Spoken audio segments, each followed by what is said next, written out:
మనకి కళలు వస్తుంటాయి కదా, కళలు వాటి ప్రభావాలు ఈ 2026 సంవత్సరం అంతం వరకు కూడా మీకు వచ్చే కళలు ఎలా ఉంటాయి, వాటి యొక్క ప్రభావం వలన మీ జీవనంలో ఎలా ఏ పరిణామాలు చోటు చేసుకుంటాయో చూద్దాం. ముందుగా ఓం వసుదేవసుతం దేవం కంసచాణూరమర్దనం దేవకీ పరమానందం కృష్ణం వందే జగద్గురుం. కృష్ణం వందే జగద్గురుం అర్జునం వందే జగదేక వీరం. ఓం శ్రీ రాధాకృష్ణాభ్యాం నమః. మనకి ఏదైనా కొండ ఎక్కుతున్నట్టు కళలు వచ్చినాయి అనుకోండి, ఏమండి బాబాయ్ చచ్చిపోతామండి, కొండ ఎక్కుతున్నట్టు కళలు వస్తున్నాయండి అని చాలామందికి సందేహాలు వస్తాయి. కొండ ఎక్కుతున్నట్టు వస్తే మీరు జీవితంలో పైకి వస్తున్నట్టు లెక్క.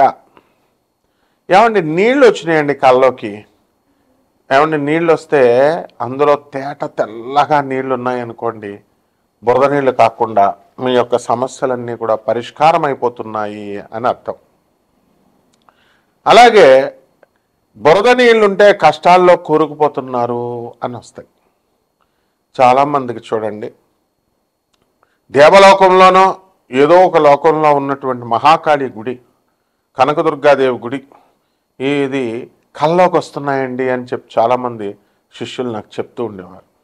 అది ఎలా ఉంటాయంటే నేలల్లో, నదుల నేలల్లో ఆ గుడి ఎక్కడో ఉంది, కొన్ని వందల ఎకరాల్లో ఉన్నట్టుగా పెద్ద ప్రాంతం, నది నీళ్ళు వచ్చేస్తే ఆ నది పైన తేలుతూ ఆ నదిని దాటుతూ ఉంటే అక్కడ కాళికాదేవి, ఆ పక్కనే దుర్గాదేవి బొమ్మలు గుడి లోపల. అద్భుతం అసలు. అలాంటి ఈ కళ దేవతలు కళ్ళలోకి వచ్చారనుకోండి, నీళ్లు మీ కష్టాలు త్వరలో పోతున్నాయి అని అర్థం. అలాగే రైలు ప్రయాణమో, విమాన ప్రయాణమో, బస్సు ప్రయాణమో వచ్చిందనుకోండి, మనకి ఇంకా టఫీమని యమధర్మరాజు దగ్గరికి ప్రయాణం చేస్తున్నట్టు ఫలితం అన్నమాట. అలాగే మనకి చిన్న పిల్లల కళ్ళలోకి వచ్చారనుకోండి, మన పెద్దవాళ్ళు చెప్తూ ఉంటారు, చిన్న పసిపిల్లలు వస్తే కనుక గాలి కళ్ళలోకి వచ్చినాయి, దెయ్యాల కళ్ళలోకి వచ్చినాయి అని అంటూ ఉంటారు. అలాగే చక్కగా మనకి ఎప్పుడూ కూడా పర్వతాలు, దేవతలు వీళ్ళందరూ వస్తున్నారంటే ఏంటంటే మనకి కేతుగ్రహము మన జన్మ లగ్నములో కానీ జన్మ రాశిలో కానీ వచ్చినప్పుడు దాని యొక్క ధర్మం వలన మనకి అలా వస్తుంది అని అర్థం. అలాగే కొంతమందికి శ్మశానాల కల్లోకి వస్తుంటాయి. ఆ శ్మశానాల కల్లోకి వస్తూ ఉంటే మనకి ఏమవుతూ ఉందంటే మనకి గాలి ధూళి అని అనుకుంటాం. అది చెడ్డో తెలీదు, శ్మశానం కల్లోకి వస్తే మంచో తెలీదు, భయం వేస్తుంది ఓ పక్క నుంచి. అంటే శివుడు శవం కల్లోకి వస్తుంది, శివుడు అనమాట. మరుభూమి కైలాసం కల్లోకి వచ్చినంత గొప్పదనమాట. అటువంటిప్పుడు మనం ఏం చేయాలండి అంటే నిద్ర లేచి టపీమని మంచి కళలు వస్తున్నప్పుడు మనం సాధన చేయాలి, జపాలు చేయాలి. లేచి చక్కగా జపాలు చేసినప్పుడు మనకి బ్రహ్మాండంగా ఉంటుంది. ఇక రక్తం కల్లోకి వస్తుంది, మాంస పదార్థాలు కల్లోకి వస్తాయి. రక్తం కల్లోకి వస్తే కుజగ్రహము అనుకూలత లేదు అని అర్థము.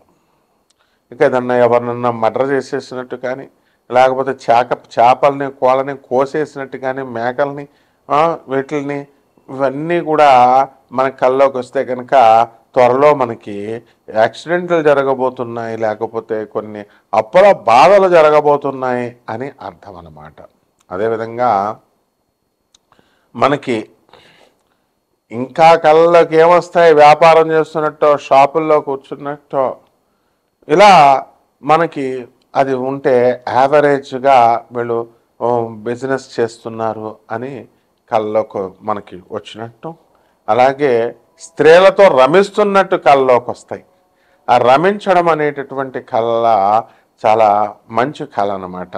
కాబట్టి మనకి ధన లాభము, అలాగే అశుద్ధము, మనం ఎక్స్క్రిషన్, మనము అశుద్ధ పదార్థాలు, ఆవు పేడ, మనిషి పేడ, ఇలాంటివన్నీ కూడా కళ్ళలోకి వస్తే మనిషి అశుద్ధము, ఇవన్నీ కూడా ఏమవుతాయంటే అండి మనకి త్వరలో ధనవంతులు కాబోతున్నాము అని.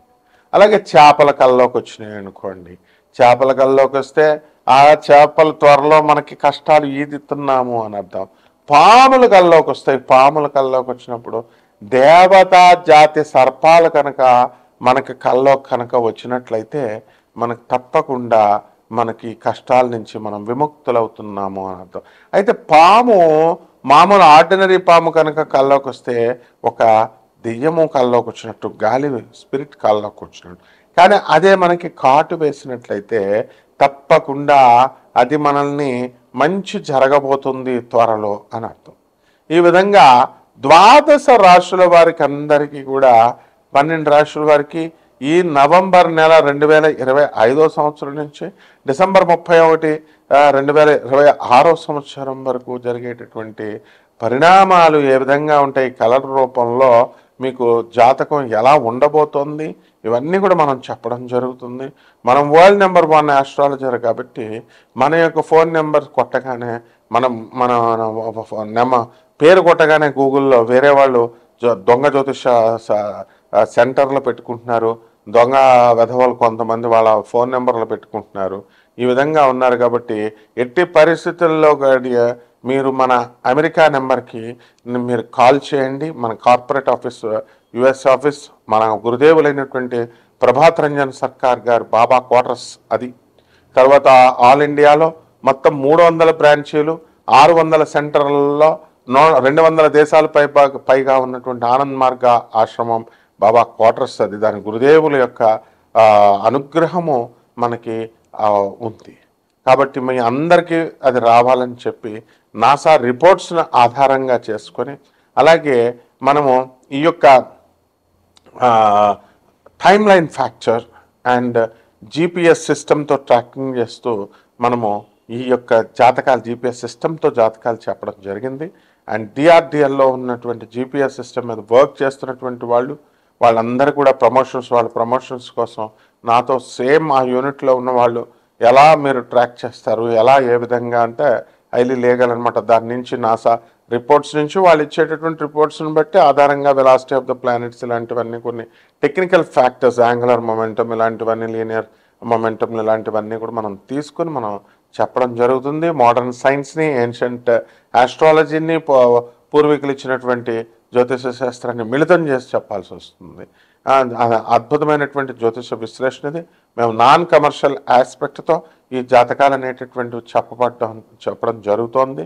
కాబట్టి మీరు డబ్బులు ఎంతండి ఇలాంటి కంగారు పడాల్సిన పని లేదు. అనాథ పిల్లలకి సేవ చేసుకోవాలా, సాధువులకి సేవ చేసుకోవాలా, రెమెడీస్ కోసం లక్షల రూపాయలు మీరు చేయాల్సినటువంటి అవసరం లేదు. మేమంతా కూడా మరి వివిధ ఆనంద్ మార్గ ఆశ్రమంలో ఉన్నటువంటి అనాథ పిల్లలకి, సాధువులకి 10,000 మంది సాధువులు ఉన్నారు, ఒకళ్ళిద్దరికి కాదు చేసేది. కాబట్టి అలాంటి ఆశ్రమాలు మనకు చాలా ఉన్నాయి. కాబట్టి ఎంతసేపు కూడా మీరు కూడా ఇండైరెక్ట్గా చేయండి, డైరెక్ట్గా చేయండి. అనాథ పిల్లలకి, పేదవారికి, వికలాంగులకి, వీళ్ళందరికీ కూడా సాధువులకి, సత్పురుషులకి చేసుకున్నప్పుడు మాత్రమే అవుతుంది.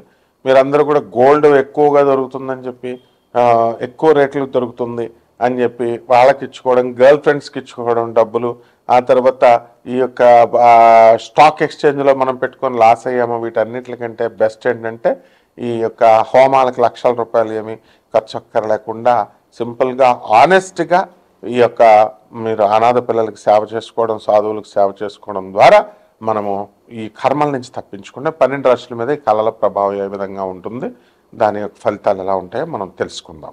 మీనరాశి, ఈ మీనరాశి వారికి అందరికీ కూడా అత్యధికంగా మనకి ఈ ఏలినాటి శని ప్రభావం జరుగుతుంది. మా ఉద్యోగాలు ఉన్నాయండి, మరి సాఫ్ట్వేర్ ఇంజనీర్లం, మేము డాక్టర్లం, ఉద్యోగాలు ఉంటాయా ఊడిపోతాయా అనేటటువంటి భయం మీకు అవసరం లేదు. అందరు ఉద్యోగాలు ఊడిపోయినా మీ మాత్రం ఊడవు. అలాగే ఈ యొక్క మీనరాశి వారి దర్జా ఏమని వర్ణించాలి? శ్రీనాథ కవి సార్వభౌముడు అంత దర్జా మీకు ఉంటుంది పుట్టుకరీత్యా. కాబట్టి ఈ మీనరాశి వారందరూ కూడా ఆదాయాలు బాగా పెరుగుతాయి. ఏమి కళ్ళలోకి వస్తాయంటే పాములు, చేపలు, నీళ్లు, పర్వతాలు కళ్ళలోకి వస్తూ ఉంటాయి. పర్వతాల మీద ఎక్కుతున్నట్టు కళ్ళలోకి వస్తాయి, మందు బాటిల్స్ కళ్ళలోకి వస్తాయి. అందువలన ఎంతసేపు కూడా వినోద కార్యక్రమాలు కళ్ళలోకి వస్తూ ఉంటాయి. వీటిని చూసి మీరంతా కూడా చాలా జలసాగా ఈ జీవనం అనేటటువంటి 2026 డిసెంబర్ 31వ తేదీ వరకు ఉంటుందన్నమాట. ఇక ఆదాయాలు మనం చూసినప్పుడు ఆదాయాలు బ్రహ్మాండంగా పెరుగుతాయి. అనుకున్న పనులన్నీ కూడా అనుకున్నట్లు సాధించుకుంటారు మీరు. ఆ తర్వాత భార్య ఆరోగ్య విషయమే మీరు కలత చెందుతూ ఉంటారు. అయితే ఈ మకర రాశి వాళ్ళకంత కనుక మీరు దోస్తానా చేసినట్లయితే వాళ్ళకి అసలే అష్టమకేతువుతో ఆత్మహత్య చేసుకోవాలని అనిపిస్తూ ఉంటుంది. అటువంటి వాళ్ళతో మీరు దోస్తానా చేస్తే మీకు లాభమే. కాబట్టి వాళ్ళందరూ కూడా వాళ్ళకి ఎవరితో స్నేహం చేస్తే మీకు సూసైడ్ చేసే టెండెన్సీ పెరుగుతుందో అటువంటి వాళ్ళు మీరు దూరం చేయాల్సినటువంటి అవసరం మీకుంది. మీరు దూరం చేయాలా, ఇతరులకు కూడా దూరం చేసుకోవాలి. మీ పిల్లలతో మీరు చక్కగా ఆనందంగా కాలక్షేపం చేస్తారు. తల్లిదండ్రులకి అమితమైనటువంటి ఆనందాన్ని ఇస్తారు. స్నేహితులతో జల్సాగా చక్కగా వాళ్ళందరినీ గౌరవిస్తారు, వాళ్ళకి ఖర్చు పెడతారు. అలాగే అప్పుల బాధలు ఏవైనా ఉంటే ఆ అప్పుల బాధల కోసం మదనపడాల్సినటువంటి అవసరం లేదు. అండ్ రకరకాల చిత్రమైనటువంటి స్నేహితులు మీకు పరిచయం అవుతూ ఉంటారు. ధర్మ గురువులు మీకు పరిచయం అవుతూ ఉంటారు. వాళ్ళ యొక్క ప్రవచనాలు వింటూ మీరు చాలా ఆనందంగా ఉంటారు. అలాగే దూర ప్రయాణాలు చేస్తూ ఉంటారు. ఈ యొక్క మీనరాశి వారంతా కూడా ఈ యొక్క నవంబర్ నెలలో గురుడు కర్కాటక రాశిలోకి వచ్చిన తర్వాత పంచమ గురు ప్రభావం వలన మీరు అనుకున్న పనులన్నీ అనుకోవడమే కాకుండా మంచి శుభకార్యాలు జరగడము, విదేశాలకు వెళ్ళడము, పిల్లలు లేనటువంటి వాళ్ళకి పిల్లలు కలగడము, స్థలాలు లేనటువంటి వాళ్ళు స్థలాలు కొనడము, ఇలాంటివన్నీ కూడా వరుస క్రమంలో జరిగిపోతూ ఉంటాయి. అందువలన ఏం పరిహారాలు చేసుకుందామో మనం చూద్దాం. ఈ రాశివారు మనకు వచ్చినటువంటి కళల్ని క్రోడీకరించిన తర్వాత రావి చెట్టు చుట్టూ తిరుగుతూ పగలు 6 గంటల సూర్యోదయం అయిన తర్వాత నుంచి మళ్ళీ సూర్యాస్తమం 5:30 లోపల మాత్రమే ఓం శనైశ్చరాయ నమః అంటూ రావి చెట్టు చుట్టూ ప్రదక్షిణలు చేయాలి. మొట్టమొదటిది ప్రతిరోజు కనుక చేసినట్లయితే రోజుకు 11 సార్లు, శనివారం నాడైతే 108 సార్లు చేయాలి. ఇకపోతే రెండవది వచ్చేసరికి మారేడాకులతో శివలింగం పైన మీరు వేసుకుంటూ ఓం నమః శివాయ అంటూ మీరు శివుడికి అభిషేకం చేసుకోవాలి. దేవాలయాలకు వెళ్ళాల్సినటువంటి అవసరం లేదు. కుదిరిన వాళ్ళు వెళ్ళండి, లేని వాళ్ళు ఇంటి దగ్గర చేసుకోండి ఓం నమః శివాయ అంటూ. అలాగే ఈ యొక్క దిగంబర శ్రీపాదవల్లభ దిగంబర అంటూ గురు చరిత్ర పారాయణ చేసుకోవాలా. ఈ మంత్రాన్ని ఉచ్చరిస్తూ మీరు దత్త ప్రదక్షిణలు చేసుకోవాలి. గానగాపురంలో ఉన్నటువంటి దత్తాత్రేయ స్వామి వారి యొక్క దర్శనం మీరు చేసుకోవాలా. ఆ గురువు యొక్క అనుగ్రహం చాలా అత్యంత ఆవశ్యకతమైనటువంటిది. అలాగే నల్ల నువ్వుల్ని కిలోంపావు నల్లని వస్త్రాలని ఇచ్చి పేద బ్రాహ్మణులకి శనివారం నాడు ఉదయం 8 గంటలకి దానం చేసుకోవాలి. అలాగే సున్నుండల్ని మనము మినపపిండితో చేసినటువంటి సున్నుండల్ని లేదా మినప రొట్టెల్ని మినపతో సంబంధమైనటువంటి ఆ పౌడర్లన్నిటిని కూడా పేదవాళ్ళకి దానం చేయాలి. ఈ విధంగా మిరియాలని కొంచెం ఉప్పుని తీసుకొని దేవుడి దగ్గర నైవేద్యం పెట్టి దాన్ని బలిపీఠం పైన గుళ్ళ దేవాలయంలో ఉన్నటువంటి బలిపీఠం మీద వేసేయాలి. ఈ రకమైనటువంటి ఇవన్నీ కూడా పరిహారాలు చేసుకున్నట్లయితే ఈ రాశి వారందరూ కూడా బ్రహ్మాండంగా ఉంటారు. శుభమస్తు.